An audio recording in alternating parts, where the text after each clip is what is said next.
Welcome to the Alaskan Journey podcast. My name is Jamin Goecker. I'm a realtor in South Central Alaska, and my mission is to help people to build an intentional and significant legacy for themselves and their families by coaching them in real estate. And the purpose of this podcast is to answer the questions that people have as they're thinking about moving up here to Alaska, and also showcasing the unique lifestyles and the different authentic experiences that Alaskans have as they're living up here on the last frontier. Now, today we have a very special couple that we're going to be interviewing today. It's actually Meagan and Michael Blessing. They actually just recently relocated up here to Alaska from Bozeman, Montana, and they have a very extensive background with art.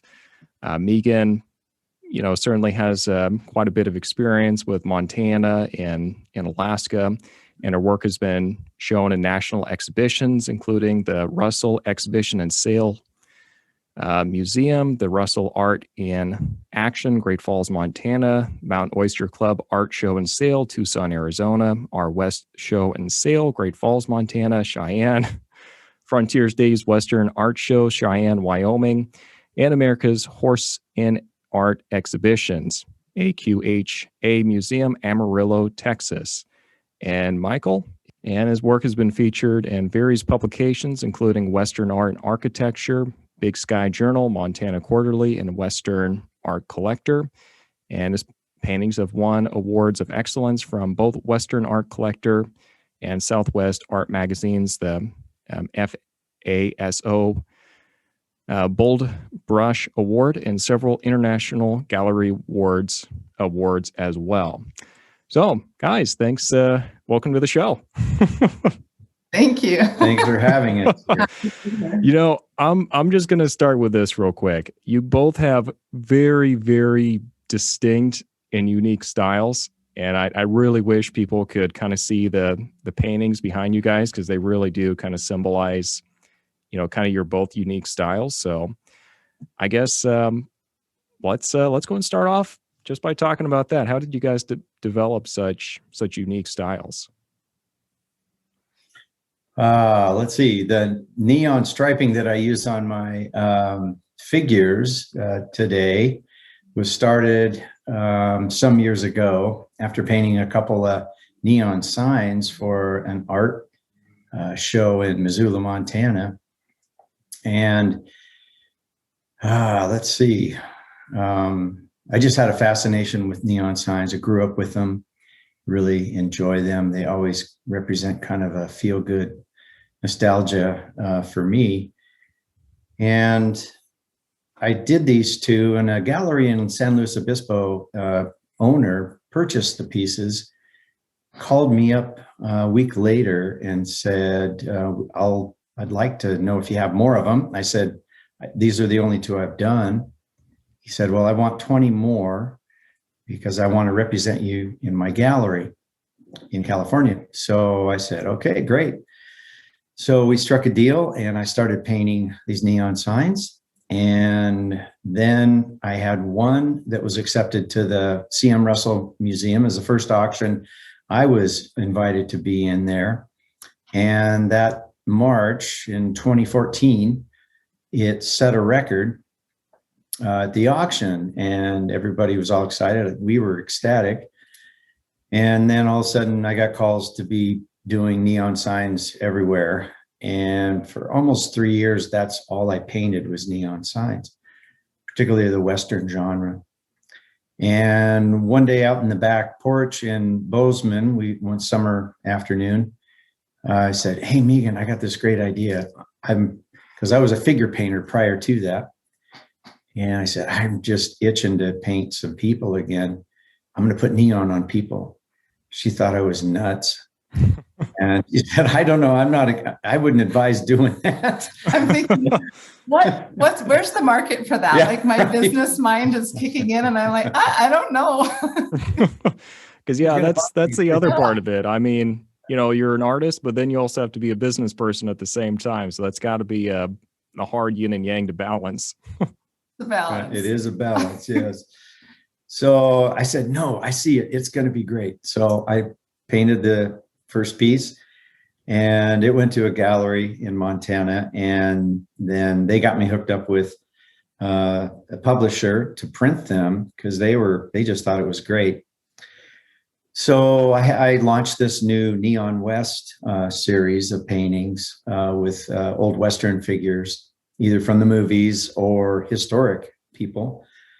And I've been doing those since 2016 or so.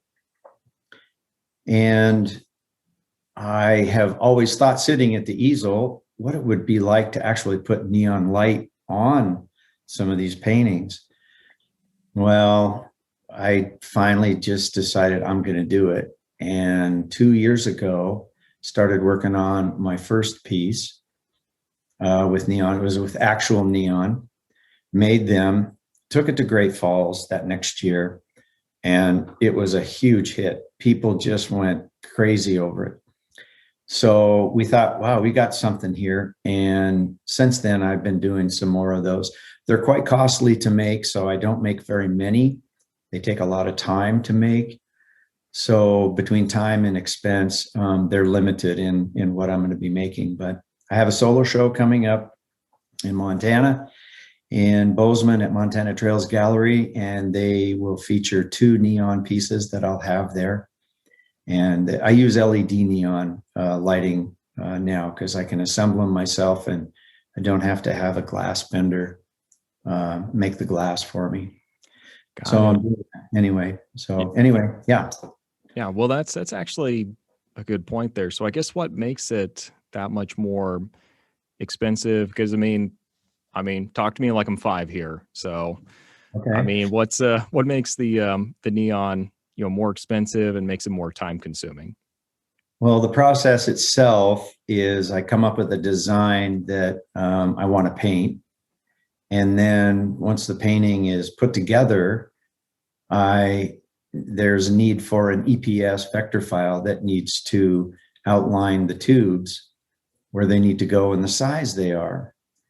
So that is plotted out. Then a company in North Carolina called Incisian makes the actual pieces in the colors that I want, and manufactures these pieces. They're made out of acrylic, very tough and durable, with LED lighting inside.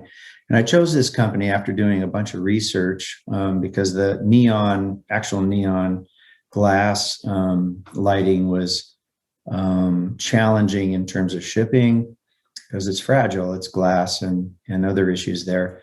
It looks great, but I was looking for another alternative. Well, this company made one that was to duplicate the look of neon itself. And what it is I get 360 degrees of light radius all the way around the tube.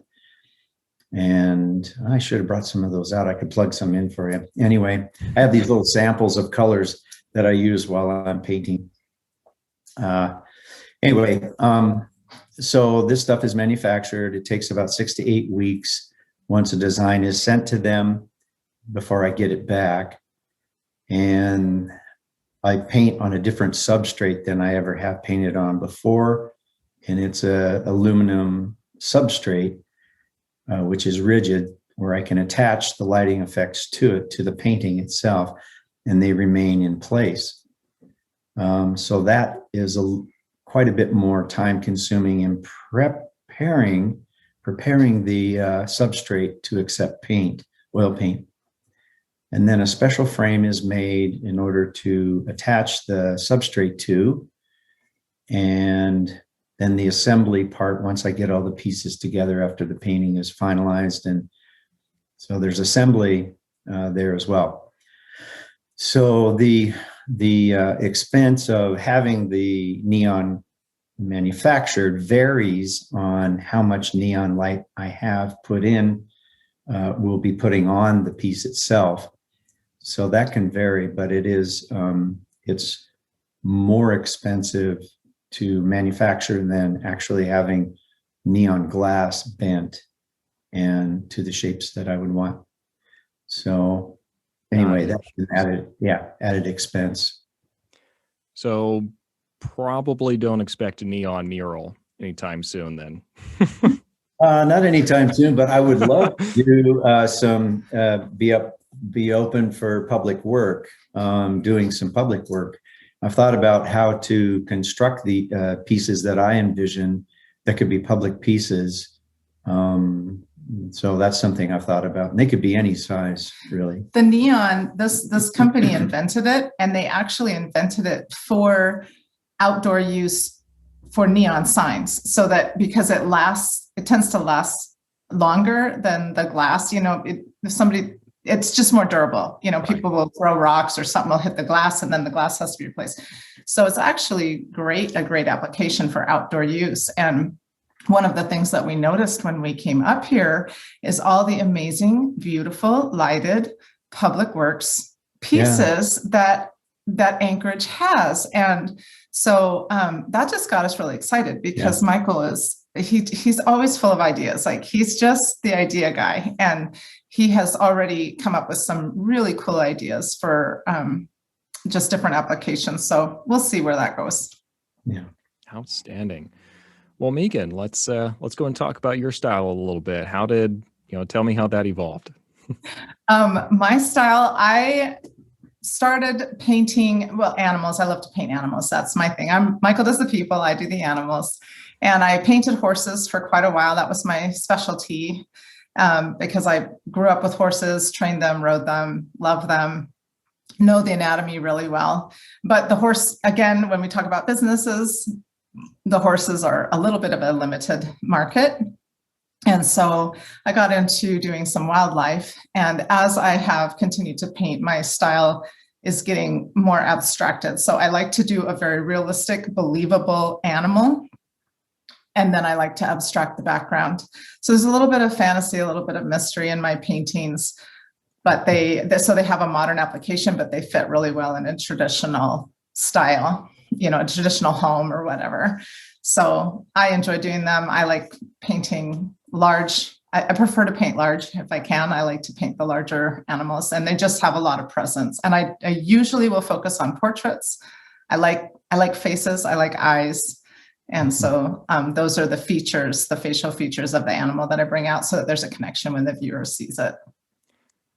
Outstanding. So let's go ahead and take a step back here real quick then. So you both were, obviously very, very well established in your area in Montana. I mean, I can see it even just looking at the paintings and kind of just being familiar with having lived in Montana and kind of appreciating them, even some of the icons there. Because I mean, you go to Montana and you can't help but feel like inspired for the Old West. That's kind of just how it feels. And certainly the animals there too. So you guys are very established there. You can certainly see it's impacted or influenced your art. So what is it that made you guys decide to pack everything up in the Bigfoot trailer and move over to Alaska in the middle of a pandemic? It's up and over. So a big question. Take that step by step. Go ahead, Meagan. We have always had a pull to Alaska. It's one of those things. I'll let Michael tell his story, but when I was in high school, right before my senior year of high school, my parents got this crazy idea that they wanted to move to Fairbanks. And my dad got a job at the University of Alaska, Fairbanks.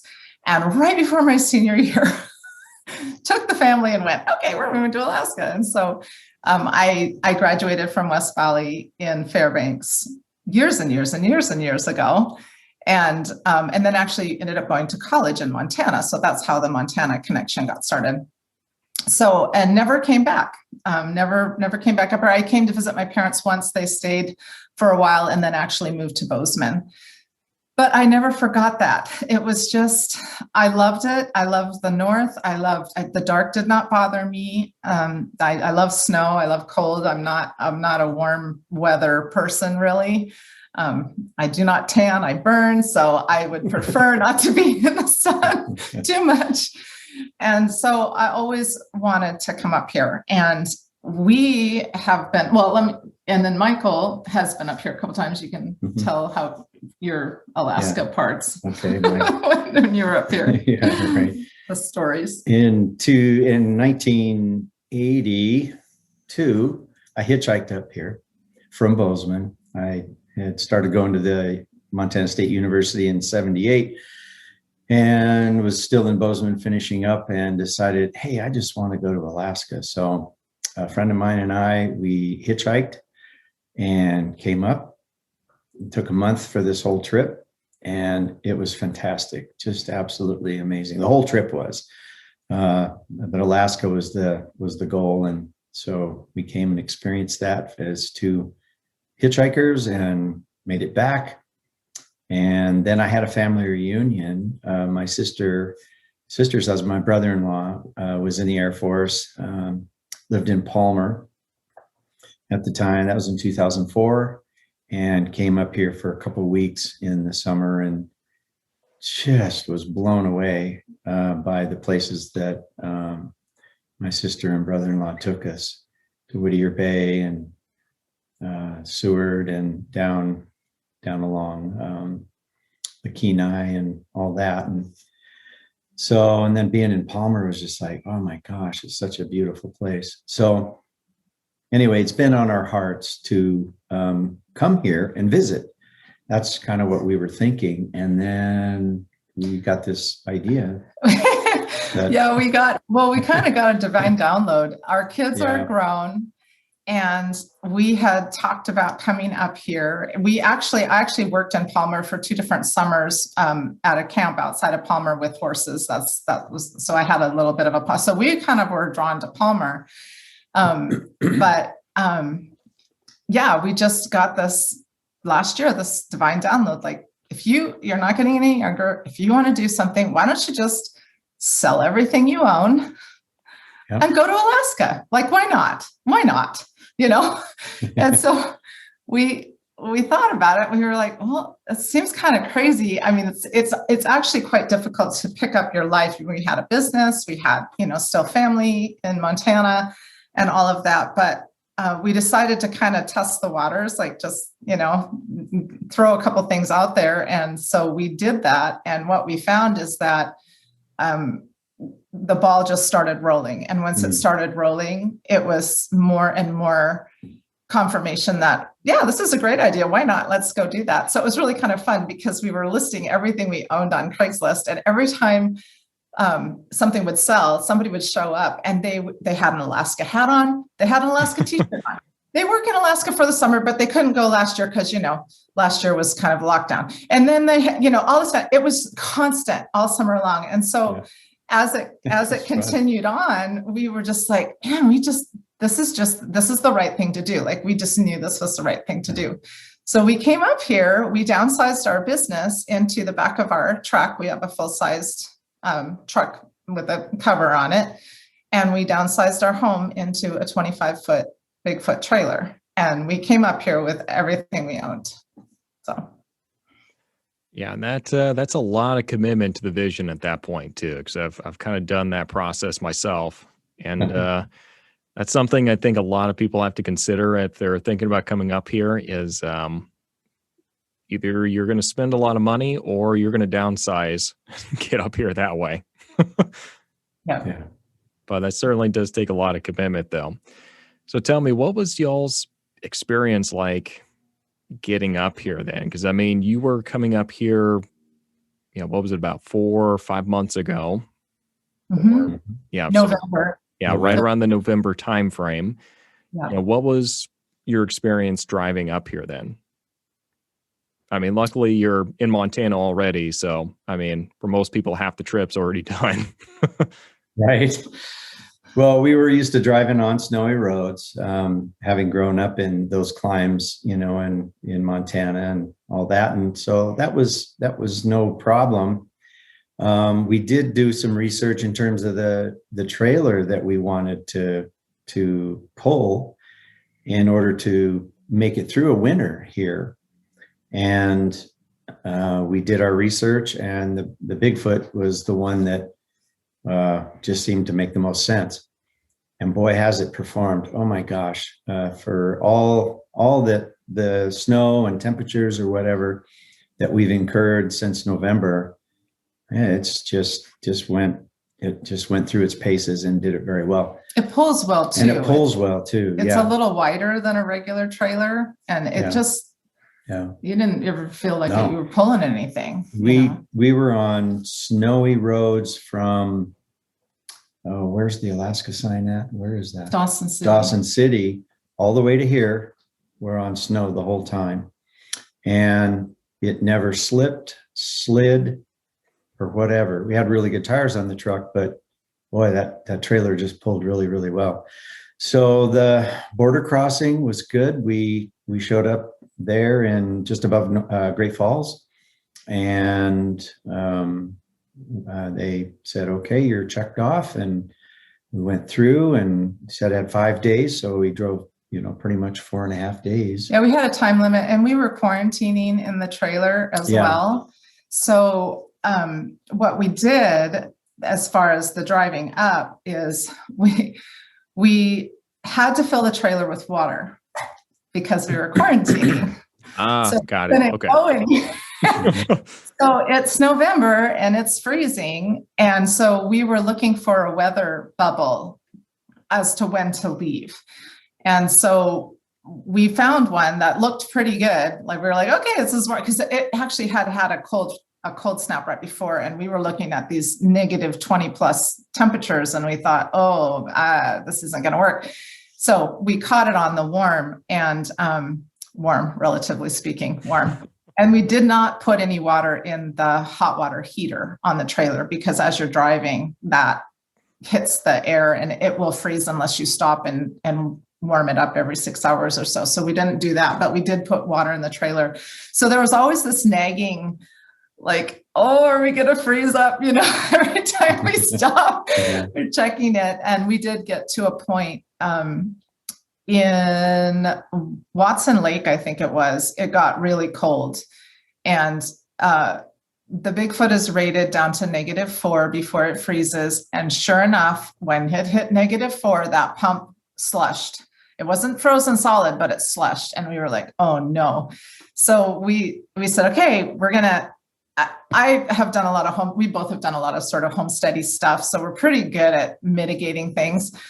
And the Bigfoot is ducted. So the heat ducts are run along the water lines.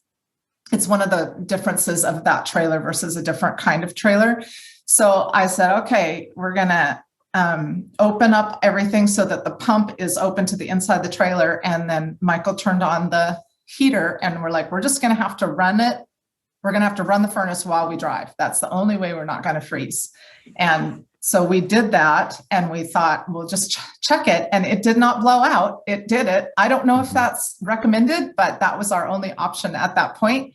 And it did work. It did get us through. We hit -13 in Glen Allen.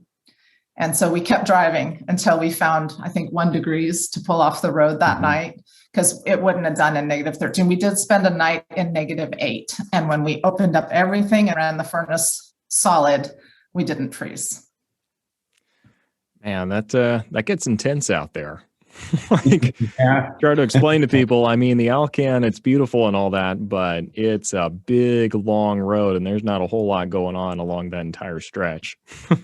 Especially not in November of 2020. No, not at all. Like, famously so. There's nothing going on out there. No. Oh, that's awesome. Did you guys have any issue, I guess, with did you transport like your studio, the paintings and everything with you also? Or, did you just mail that stuff up there? How did that work? Well, we had it all with us. We did put everything that we had, that was ready to go to market. Of course, we put it in the galleries before we left. So, but we did have a few things. And then of course, everything that the studio requires, our easels, all that kind of stuff. We had it all packed in the back of the truck. That truck was loaded to the gills. It was, it was so loaded. Oh yeah. It was, I don't know what else we could have got in there. I don't know either. So crammed. I mean, you're looking at we're actually in a rented studio space here, because we can't paint in the trailer. It's just not enough space. So we do rent a studio space here to do our work in, and you can't see it, but everything it's like the truck unfolded and everything just went, and it's all in here. Yeah. So we did that. Mm-hmm. Oh, that's awesome. All right. So you guys have lived up here in Alaska in the trailer for, about 4 or 5 months at this point. I guess you guys are not really, new hands necessarily. I mean, Meagan, I guess for you, this is kind of a coming home story for you, but what's been y'all's impression so far of, I guess, of being here in Alaska and actually living up here now? The beauty is every day. I mean, Montana is gorgeous as well. Yeah. It's just different. And to have the magnitude of everything from these mountains all around us, and they're loaded with snow. The mountains are right in your face. It's like being in a ski town 24/7. And this is just the way it is here in the winter. So that for me, that's the biggest impression. And then it's just been terrific. The people we've met here have just been absolutely incredible. Everybody's so friendly. So friendly. Yeah. We love it here. Yeah. we really love it here. It does feel like coming home, although I really had only spent 1 year here, but I love it. Every day we go outside, we're just like, we love it here. So we're super happy. I would say for anyone wanting to live in a trailer in the winter, one thing that was surprising to me was how damp it is. It's damp. It's much more damp here than it is in Montana, where we're from. And it's really funny. Like I always thought of Alaska as being a really, really dry, kind of a cold, but you say that compared to Montana, it's still pretty damp. Yeah, it is. Being right on the ocean here, I don't know how it all works, but just having this massive body of water here, regardless if it's winter or summer, it's going to pull the humidity around. And in Montana, you don't have that. It's the clouds have dispersed most of their water on the mountain ranges from the coast. And certainly you get snow in Montana too, but not like here. So I think it's just an atmosphere thing. I mean, it's not grossly humid like being in a rainforest. I assume the Southern Panhandle would be quite different of Alaska or BC or, places along Washington and Oregon. Those are very humid places, jungle areas around the world. It's not like that here for sure, but it's definitely more than what we're used to in Montana. So the condensation, when it gets cold, there would be a few times where we'd have ice on the walls of our trailer. So you just had to be very cognizant of that issue when it got really cold. We do have a dehumidifier inside the trailer, which captures a lot of humidity. The propane heat gives off water vapor as it heats too. So that's kind of a wet heat. Yeah, added thing. Anywhere that there is an airspace, I will just tell you, if you're wanting to live in a trailer up here and I think if you are completely off grid, the only way that I can really think of to mitigate that would be to put a wood stove in your trailer. I cannot think of any other way to keep it from really condensing. And you have to watch, because under the cushions, under the bed, you have to lift that stuff up after a cold spell or sometimes during a cold spell to get it dried out, or you will have mold problems. Like, there's no way. You got to watch it. And the other thing that I learned is you cannot pack every single nook and cranny of that trailer to the walls. It's just like a tent. You can't touch the walls of a tent or it will condense and the water comes in. So it's the same thing with the trailer, even this fiberglass trailer, which is, much thicker walls than a regular stick-built trailer. But I had to go through, and so anytime it got really cold, we opened all of the cupboards and cabinets, made sure that there was nothing touching the exterior walls, checked daily for dampness. When it starts to warm up and that ice starts to melt, you better dry it off right away and get it, pull all your shades and so there's just kind of some mitigation things like that. We do have a propane, and we have the dehumidifier running 24/7 in there. And that has been a lifesaver. Because the other thing is that if it's damp, your temperature is going to feel a lot colder than it actually is. So you just can't get warm if it's too damp. It's really difficult. Right. I mean, that's actually a really good point. So keep it as dry as possible. Make sure that things aren't touching the walls, and kind of open things up even when it is getting cold out. For people looking to maybe do some RVing, in the colder climates, do you guys have any other, I guess, pro tips at this point? Have a really, really good heated sewer hose. Yes. I feel like, I can't state that enough. Michael found them. Michael researches these things, and he's the one that found the amazing tires for the truck, and they're not studded. They didn't, so he said, get ice tires, no studs. So that's what we did. And then he found the sewer and water hoses. Yeah. Oh my goodness. It's no freeze water hose. No freeze water hoses. And they're made in, I think, Ohio, if I'm not mistaken. They're made in Ohio, and they tested them on the North Slope for people that are living up there, and they're rated at 40 below, and they're built like a tank. And I mean, you go to your RV store and they'll have heated hoses, but they're not like this. This is a whole different thing, and man, it really has been the thing to do. So if you're going to live in these climates in a trailer, and you have access to electricity. You have to have access to electricity to being able to be plugged in. It worked really great. So that was a real plus. They're great. Yeah. Do you happen to I guess remember the brand or No Freeze water hose? Say again? No Freeze water hose. Got it. Okay. Yeah. They make sewer hoses and the water hose. Yeah. For intake and, outflow. And they'll make them to your specifications, like how long, because it's not just the water hose, it's also the spigot, right? And the intake. So they make pigtails on them, and you can decide how long you want them. And so then your pigtail wraps around the connection point, because if your sewer hose or your water hose is fine, but the connection point is frozen, it isn't going to do you any good. So anyway, phenomenal company, very, very well worth it. Let me tell you. Get the full endorsement then.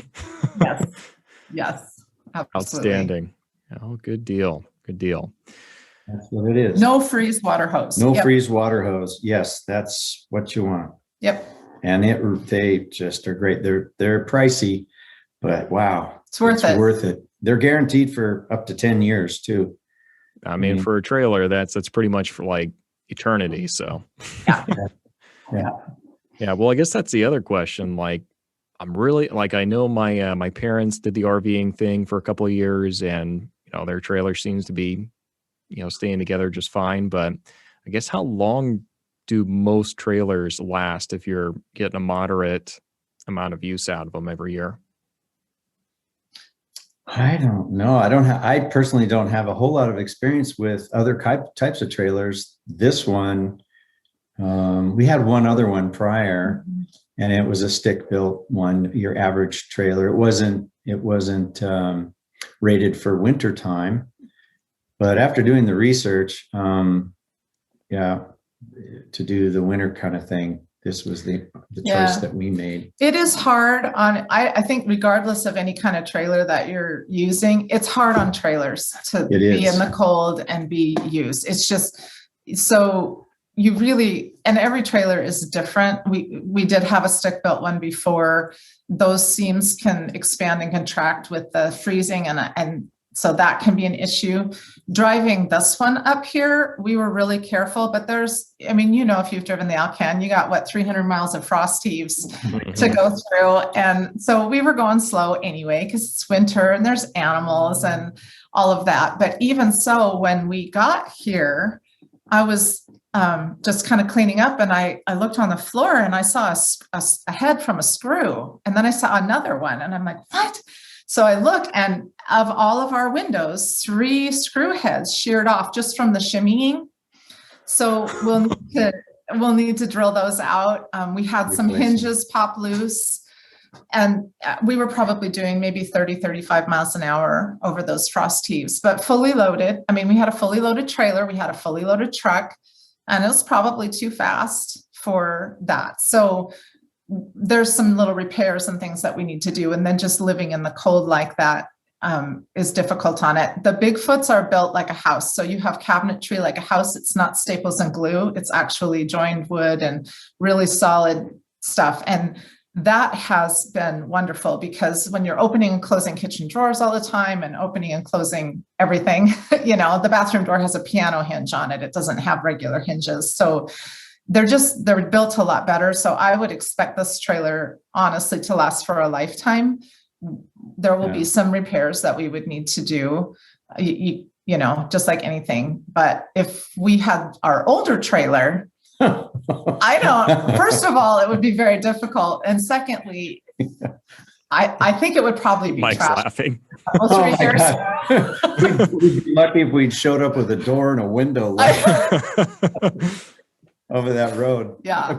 I'm exaggerating, but it wouldn't have lasted through this winter. It would have been pretty trashed by the end of this year, I think. Yeah. So you might get 3 to 5 years out of them, depending on how hard it is if you're moving a lot. But that's just a guess. Yeah. I don't know. I know that there are people that do it. And in all honesty, if you want to do something, just do it. That's part of the wonderful thing about Alaska, is that people come up here and they just have this grit, you know. It's like, I'm going to figure out a way to do this. And can do. Yeah. And we firmly believe in that. We believe in possibilities.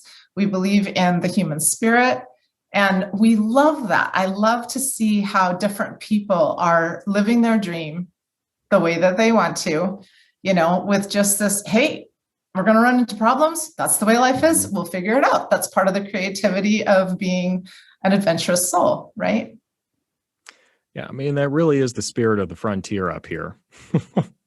It is.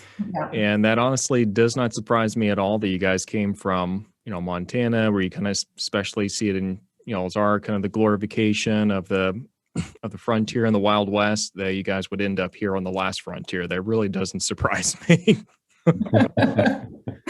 So have you guys had the chance to connect with, I guess, the artistic community up here yet? Or, I mean, I know you're still kind of just getting your feet under you and trying to get established, but have you had a chance to start reaching out to people yet?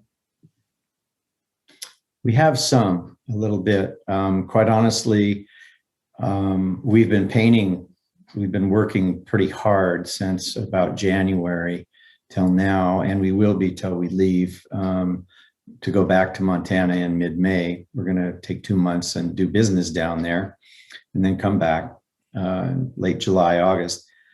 But we've just been pretty busy doing our work here. So we haven't had a whole lot of chance to reach out, because our business is already established and we have our network and people that we know already. We're still just doing that mode. So we haven't really had a need yet to reach out to the arts community, although we have looked at things, and we intend to do that at some point, probably when we come back. Yeah, and we've been talking to people here, and they're like, oh, do you know so-and-so? Do you know so-and-so?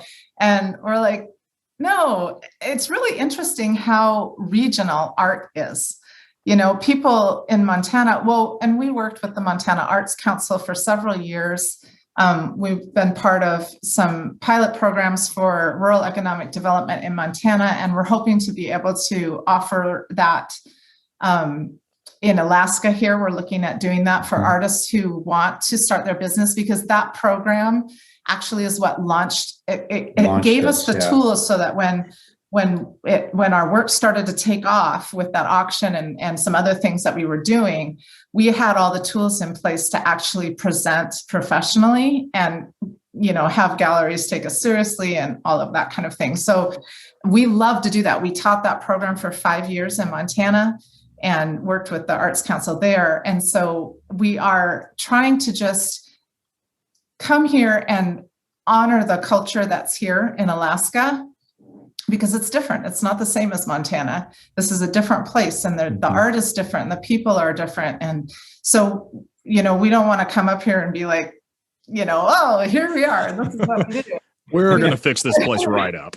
Right. I know. It's like that. We didn't come up here to do that. We came up here to assimilate with what is here, because that's why we wanted to be here. You know, if we wanted to stay where we were, we would just stayed.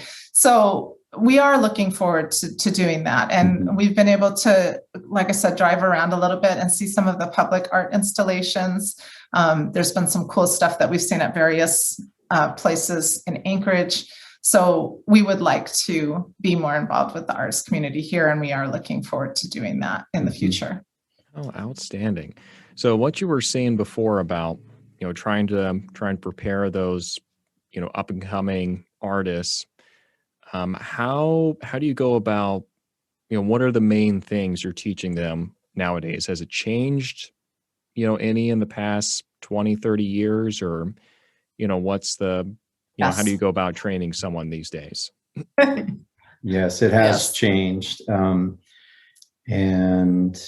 I think the internet has been a key factor in certainly where we began doing full-time work as artists, and then where it is now, and the whole demographics shift, the paradigm shifts in art in general is going through a paradigm shift for sure. So there's those two key elements. What's the paradigm shift? Well, let's say in our genre, and I know it's happening in other genres as well, but ours is Western art, let's say, for lack of a better word to describe. That is our market, and where traditional artists had been painting, you know, cowboys and horses and scenes like Charlie Russell and Frederick Remington did, I mean, in their own way, but it was pretty renditional style painting.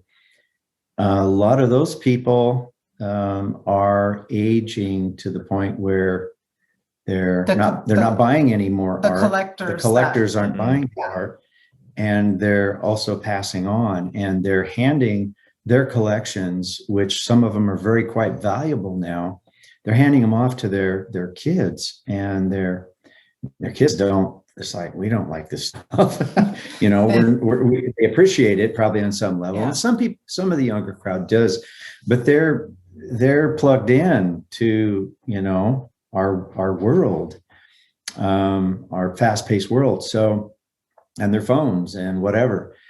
So contemporary Western art, which is where we fall in, it's a kind of, it has been an offshoot for 20, 30 years, is now being brought into the forefront of what Western art is today.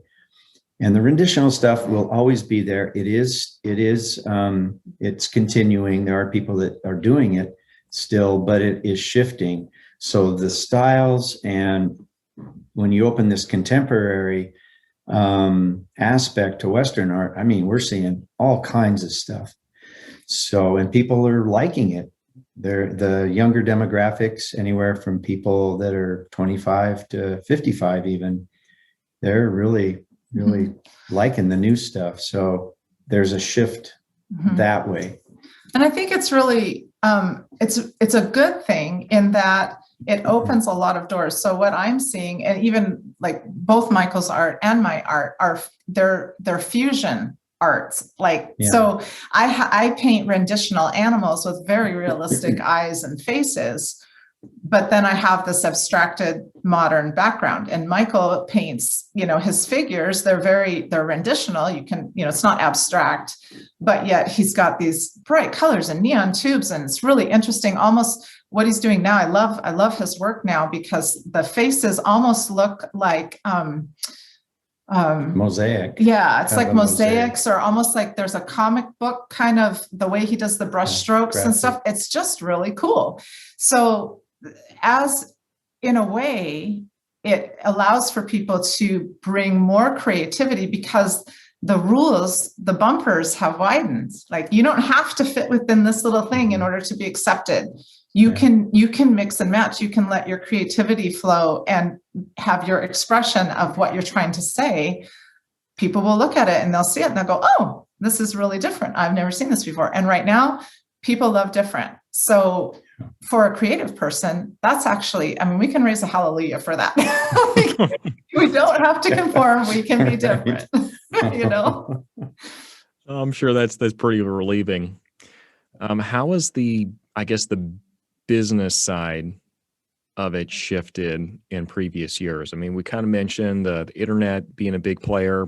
I'm assuming stuff like Instagram, I'm sure has certainly helped, but what have you guys seen from your experience? I have seen that, the way that business is done is very different than even when we just started teaching. So we were kind of on the tail end of people were still had paper, like, you had a paper portfolio that you would take to a gallery and, make an appointment if they will see you. And here's my portfolio. And you kind of flip through it and, all that kind of thing. And that just doesn't happen anymore. Even things like business cards are becoming less and less a thing. People don't want stuff like they used to want stuff. And so having business cards to hand out, it's actually easier to have like a digital card or just shoot them to your Instagram, shoot them to your website.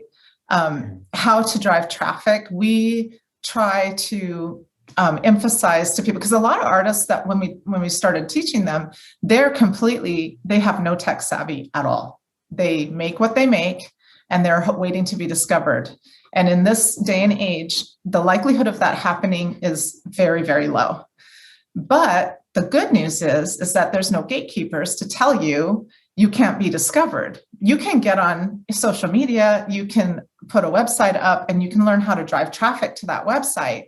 And FASO, which is Fine Art Studios Online, which is the websites that we use, and they're fantastic. If you are a 2D artist, you have to be a 2D artist. They don't have 3D, but they are wonderful. And they do a lot of the web SEO for you. So they take a lot of the marketing out. The prices are very reasonable. They have different kind of plans. So we help artists to do that. How do you get yourself out in front of the public? How do you market yourself? How do you be seen?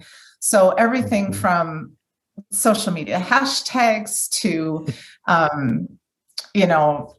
even building funnels and teaching courses and that kind of thing. Those are all things to consider, depending on what it is that you want to do as an artist and how your business is structured. So if you are an artist and you also teach, that's going to be different than an artist like a jewelry artist who sells lots of little things. Like that would be maybe a different type of website. So anyway, we go into all of that, and everybody is different. And also personalities are different, because if you hate running your business, you're not going to do a good job at it. So we talk about how do you build a team, and, at what point do you outsource certain things, those kinds of things. How do you invest in yourself? How do you scale?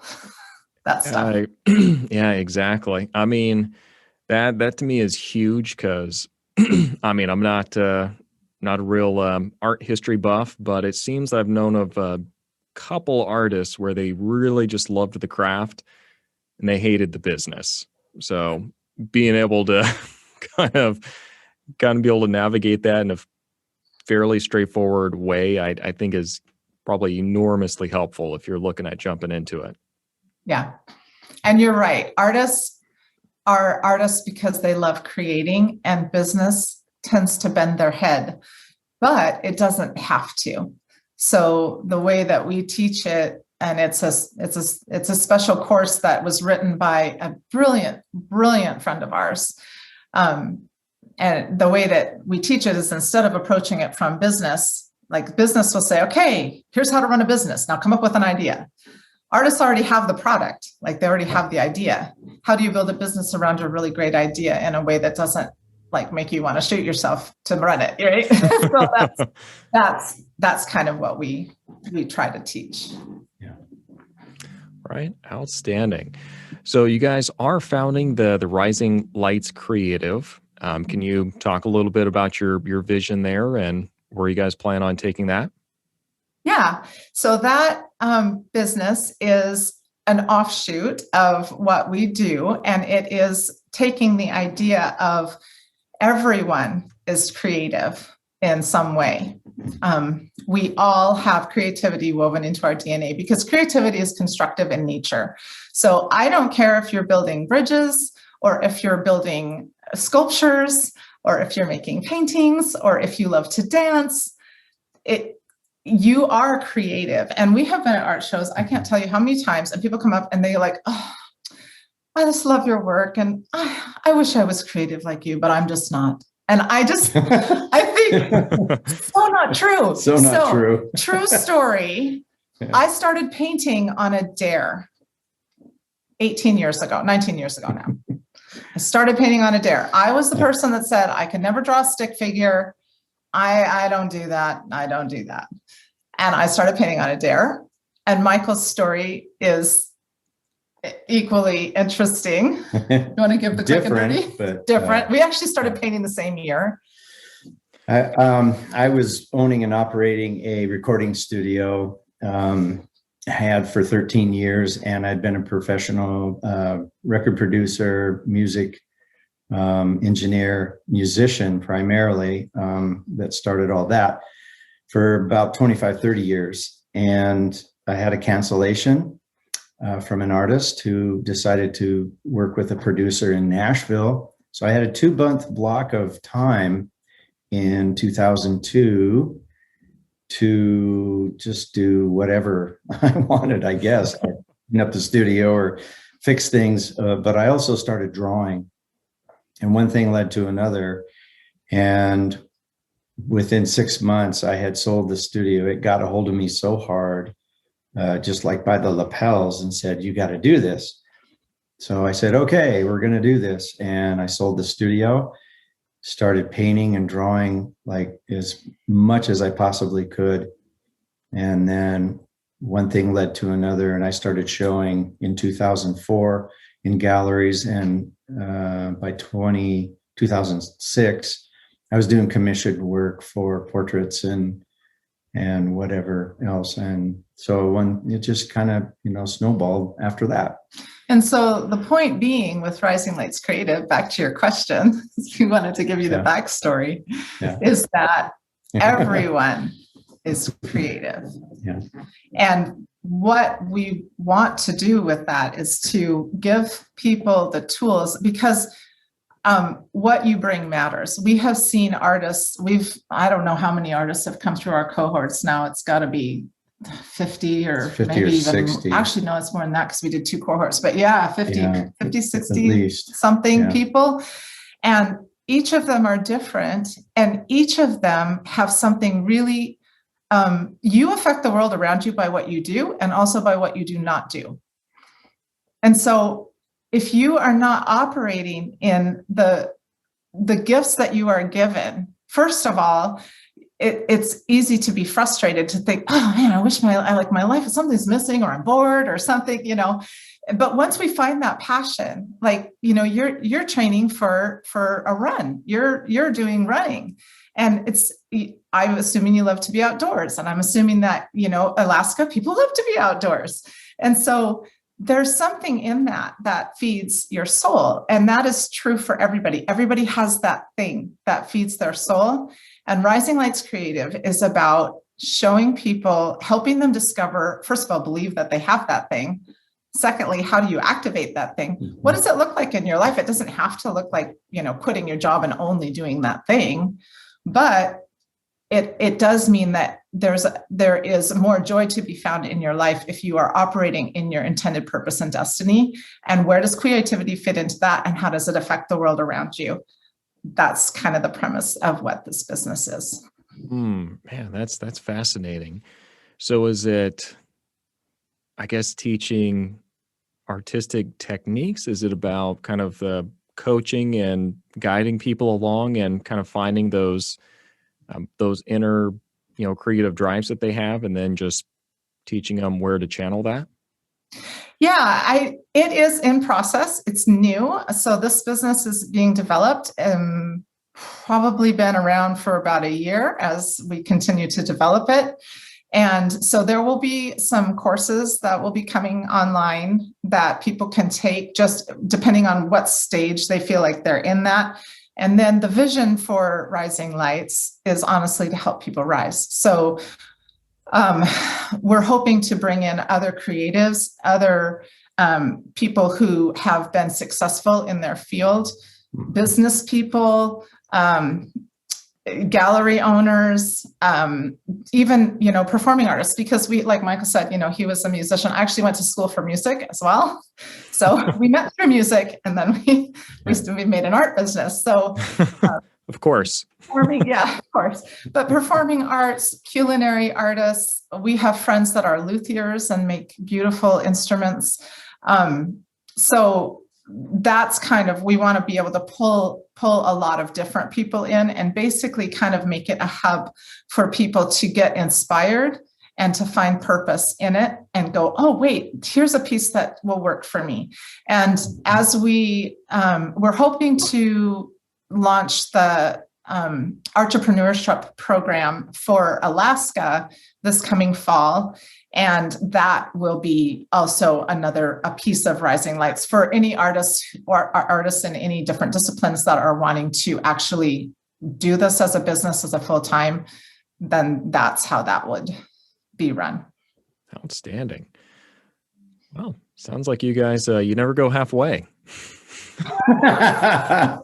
Yeah, you don't know the halfway. We're cliff jumpers. That's what we are. Not afraid to just go for it. I love it. So where can people go if they want to, check out the Rising Lights, or they, want to get in contact with you guys? Where's the best place for them to go? You can follow Rising Lights Creative on Facebook, Instagram. We do have a YouTube as well that we are working on getting some more videos up. But if you want to see what it was like to come to Alaska, kind of, condensed version of a lot of road, you're welcome to go there and watch those. There is also a private Facebook group for those who are interested in getting involved with Rising Lights Creative or just kind of seeing what it's like. You can go to the page, and then the group is on the page. You can ask to join that. If you are interested in seeing Michael's art or my art, then our websites are michaelblessingart.com and meaganabrablessing.com. And that's MEAGANABRA. It's a little awkward, but that's my name. So that's what it is. And you can follow us as artists also on Facebook, Instagram, under Blessing Fine Art, or our separate names as well. We're kind of everywhere. Good deal. Yeah. We'll make sure that we do get as many links as we can into the show notes here. So we'll give people some good jumping off points. Thank you. Thanks. Yeah. Oh, that's awesome. All right. Well, Meagan, Mike, I really do. Sorry. I really do appreciate y'all's time then. Is there, I guess, anything else you'd like to say, or any other topic you'd like to explore?